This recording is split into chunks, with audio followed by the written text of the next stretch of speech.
papahinga muna kami at kakain syempre. So dito ito sa may Maharlika Highway, tapos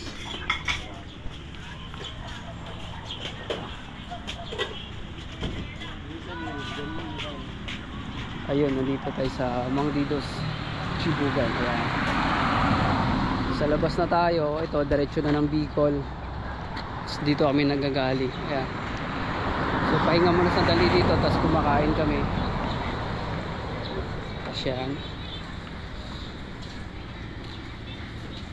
At syempre yung unlimited rice nilang chicken inasal. So yun ang in-order namin. At syempre medyo gutom na rin sa haba ng biyahe. Kaya ayun, kakain na muna. Ayan, nauna na siyang kumain dahil gutom na siya. Alright.